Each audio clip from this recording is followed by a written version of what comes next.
looking at graphs, pulling features like the max, min, period, all that good stuff, writing equations when you're looking at a graph, and then also still working on having to graph these when you're given the equation. So this first section has 3 parts. Determine the range, okay? The range is min to max, right? Minimum to maximum. I'm doing it in interval notation. So hopefully this is pretty straightforward. On part A, Mike, what's the minimum?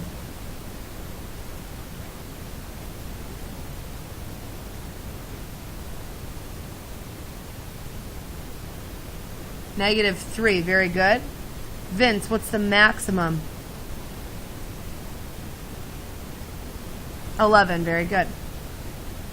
So that's starting at your midline and then subtracting 7 down to get to your minimum and adding 7 up to get to your maximum. Okay, on B, go ahead, take a second, try to come up with your min to max range.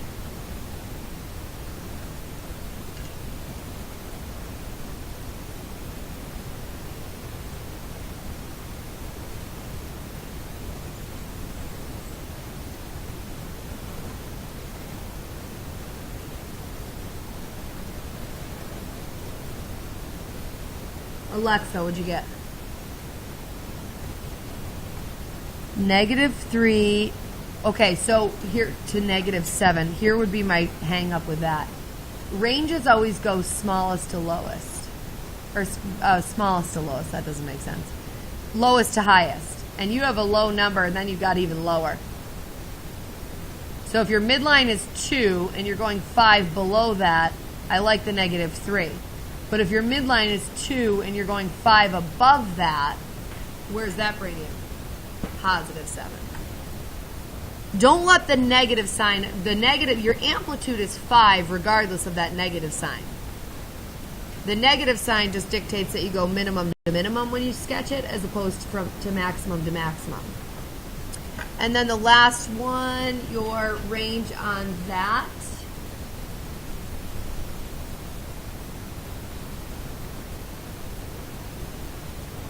Jason? 10 to 60. So 35, when you go down 25, will bring you to 10. 35, when you go up 25, will bring you to 60. Whoops, that's a bracket. Perfect. Okay? So range, you could be asked the maximum, you could be asked the minimum, the period, the frequency. Okay? Which of the following lines, when drawn, would not intersect this graph? Okay? There's a couple things you could do here. You could just graph this on your calculator, y = 6 sine x, and you could look at it, 6 sine x, and I don't know what my window is right now, but I'm just gonna, oh boy. So 6 sine x has been stretched vertically pretty good, right? It's a sine curve that's been stretched way up and way down, and it's going to go on infinitely, right? With a maximum of 6 and a minimum of -6. So the line x, what kind of a line is x = 8? It's vertical. So x = 8 will be a vertical line. Will that intersect the graph, wherever that might be? Of course it will, because this goes on forever. So the vertical lines are definitely going to hit it. X = 3 will definitely hit it. I can't exactly graph those on my calculator. That's why I'm kind of staying away from that.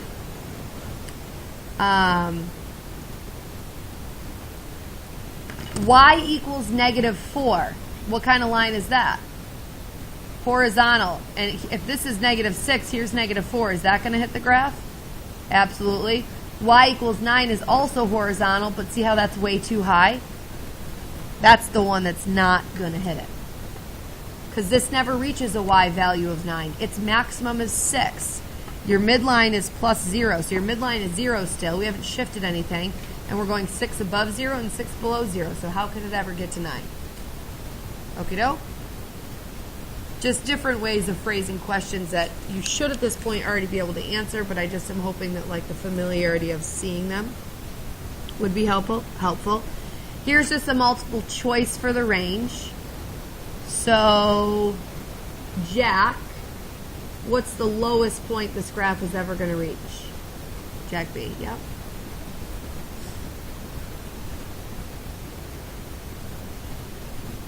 -7, and what's the highest point it's going to reach? 7. So what's your answer? No. Nope. Yes. I lied. 2 it is. So you picked the parenthesis one first because you were just being careless, right? And looking too quickly. We have to make sure you look at all the answers, especially when they're all kind of similar to each other, and look at those intricate details and figure out, well, which one is it? Okay? Period. Very straightforward. Just calculate it. Period is 2 pi over b. What's our b value here? 1. 2 pi over 1, 2 pi. Okay? 6 is a word problem, and we will see these a lot in multiple choices, believe it or not. They find ways to ask them. So they give us the heights of the tide, so high tide, low tide type, and they give us the model. It's being modeled with a cosine graph. I don't know if it's positive or negative cosine. But when they tell us that the high tides are separated by 24 hours, what mathematical term are they giving us? Lucas? The period.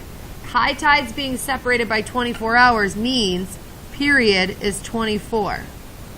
So then they're saying, well, which of the following then is going to give us the frequency or the b value? So if period equals 2 pi over b, and they just told us that the period was 24, I'm just plugging that in for the period, and I will solve for b. So cross multiply, 24b equals 2 pi. Divide both sides by 24, and b equals pi over 12. Some people keep asking, like, what does frequency mean? It's a easy explanation, but sometimes it's hard to wrap your head around. Frequency means the number of cycles that you fit in before reaching a certain cutoff. Like, how many cycles get in the first 8 minutes? They could phrase it that way. What is the frequency in the first 8 minutes? But if they don't say in an allotted amount of time, the assumption is by 2 pi. So how many cycles can you fit in by 2 pi? And the reason it's tricky is because pi over 12 cycles means nothing to us. If I do pi over 12, that means I'm only going to get in a little over a quarter of a cycle by the time we reach 2 pi on this curve. That makes sense? Because think about this. One full cycle takes 24 hours. So how many cycles am I getting in by 2 pi, which is approximately 6.28? Right? That's only about a quarter of a cycle. So it's a tough one to wrap your head around. I try not to talk about it too much because I think it leads to more harm than good. Number 5. Which equation applies to the graph that we're looking at? So, first of all, look at your choices. None of them have a phase shift, correct? None of them. So all of them are considering this starting as your starting point on your y-axis and this as your ending point. So before I look at my options, is this a sine or a cosine? Cosine, positive or negative? So first things first, look for a negative cosine, and you have to look no further. The amplitude really doesn't even matter here because, number one, they're all 3, and number 2, you've narrowed down your choices just by that. Okay? Try 6 on your own.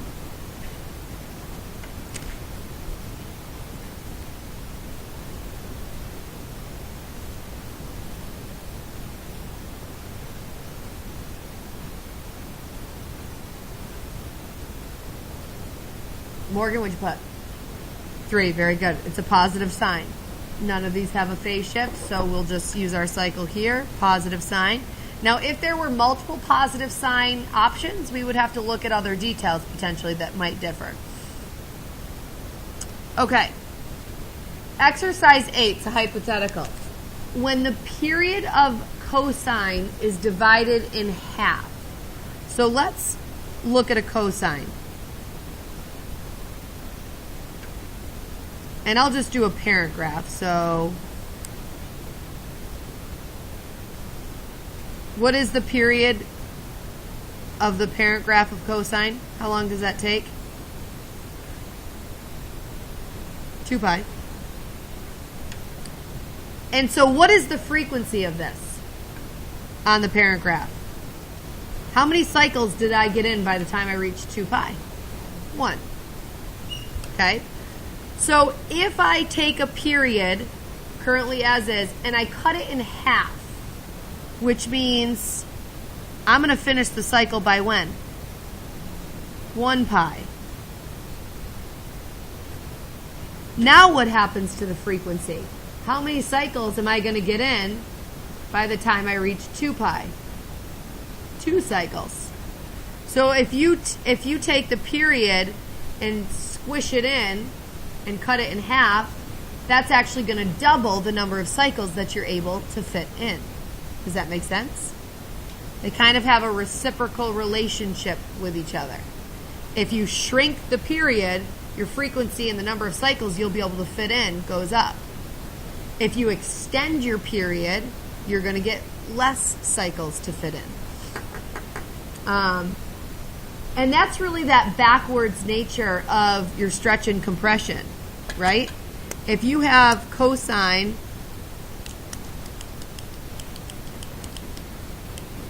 it's a long pencil. If you have cosine of x as your parent graph and we do this, what's the transformation that I just did? Horizontal compression, right? And if I compress something horizontally, I'm going to be able to fit way more cycles in, right? And that's why your frequency B went up from 1 to 3. Follow? If I go from cosine of 1x down to cosine of a fourth of x, what's the transformation that took place? Horizontal stretch by 4. And if I stretch something out, so it takes longer, for one cycle to be completed, I'm not going to fit in as many cycles by the time I reach 2 pi, which is why the frequency dropped to 1/4. So all tied in there. And then I do talk about frequency one more time here at the bottom. So the frequency of a function is the number of cycles that are completed along the interval from 0 to 2 pi. Traditionally, that's what any math person is going to assume if someone just says the frequency is 5. They're going to think 5 cycles get in by the time we reach 2 pi. But if it's more described, if someone says the frequency is 5 in a time period of 10 minutes, that means they're getting 5 cycles in 10 minutes, not 5 cycles within 2 pi anymore. So if they say nothing other than frequency is 5, that means 5 cycles between 0 and 2 pi. But they can change the unit of time on you. They can ask the frequency of something in a certain number of minutes or hours or days or years. So observe the graph of the sine of 2x on your calculator. Well, just do this with me. Sine of 2x along the interval from 0 to 2 pi. You don't need to type this in. Don't worry about it. I'm going to go -3 to 3. So here it is. Did I go 0 to 2 pi? No, I went 4 pi. Okay. Here it is. 0 to 2 pi, sine of 2x. Now you can see it. This is a horizontal compression by 2. That's why we're fitting in 2 cycles. Yes? As opposed to the 1 that we would normally. How many cycles fit into the interval? 2. And what is the value? 2. So B is our frequency in these generic problems, is the point there. B will always tell you the number of cycles that fits in before 2 pi. Okie doke. Go back to your graphing one. I'm not done here. Just graphing kills me. It's my least favorite thing. I always hem and haw. Do I just have you do it on your calculator, but then the calculator use error is like crazy. First things first with number 7, and I'm choosing to do number 7 because I do have a phase shift. But in order to get it in this format, what do I have to do first? Factor out the pi. Does everybody see that? Your parentheses have to start with a plain old x. Right now, my parentheses are starting with a pi x. I need to divide out that pi. And so pi x, when I divide out the pi, becomes x. What happens to pi when I divide out a pi? Plus 1. So now we can see that there was a phase shift. Which direction? Left 1 unit. Which means my cycle is starting at -1. This is a negative sine graph, so it starts on a midline, goes down first and then comes up, right? This x value is -1. And then I need to find out where this is going to end based on the length of the period. So let's do that next. The period is calculated by 2 pi over b. What is b from my equation? Pi. See in the b spot? Pi. And so 2 pi divided by pi is 2. So if my period is 2 units long, if this starts at -1, where is it going to end? What's 2 units later? Right, -1 plus a period of 2 units, -1 plus 2 units is going to mean it's ending at +1. So when I go to sketch this, the cycle starting at -1, ending at +1, I can put my y-axis, this is a rare occasion, right down the middle. And my midline is what? 0, so I can put my x-axis right down the middle, or my x-axis right down the middle as well. And if my cycle's starting at -1, I don't want to overly cramp this, so I'm going to skip and go 2 units to the left and count that as -1, which means 2 units to the right should be my +1. So as far as starting this, I'm going to start with my starting point at -1 right on the midline, and my ending point right at +1 right on the midline. And then with sine graphs, go halfway in between those, and you're on the midline one more time. Halfway in between -1 and 1 is nice and easy at 0. And then it's going down first to a minimum. Where's my minimum? -2. See how my amplitude is 2? So go 2 units below your midline for your minimum, and 2 units above your midline for your maximum. And there's just one cycle of this. Now, if the problem, and it will, if you're graphing these on the regions, everyone I've ever seen dictates what, they might say graph 2 cycles of it, in which case, if they say do 2 cycles, I'll just keep going. So I got to label -1, 0, 1, 2, and 3. I'll just kind of slide this over and do one more cycle of it. So it's going to go down first, and then it's going to come back up, then it's going to go up and come back down. That would satisfy the description of give me 2 cycles worth. Sometimes, rather than telling you the number of cycles they want you to show, they'll say do it from on the window of 0 to 4. And they'll tell you to do it along that interval. In a case like that, we'll have to extend and get it to 4, which would be back up here, keeping everything evenly spaced. And I'd have to actually subtract a part of the graph that I already did, because I don't want to include sections that they tell me not to. So if they want to just see it from 0 to 4, they would show me that. Good? Any questions on that? Okay. So you are going to have a trig quiz tomorrow on graphing. Not just graphing, but sometimes you're shown the graph, you have to write the equation. Sometimes you're shown the equation, you have to draw the graph, which I actually think is harder than writing it. But so the last few days, ever since we got those tests back, and here is your homework, which is going to be kind of like the note sheet that we did today, pretty straightforward, just kind of getting you thinking about all these features. Hang on to it. I might collect it tomorrow, just because you might want to study from it. You got a couple other sample problems if you want to try.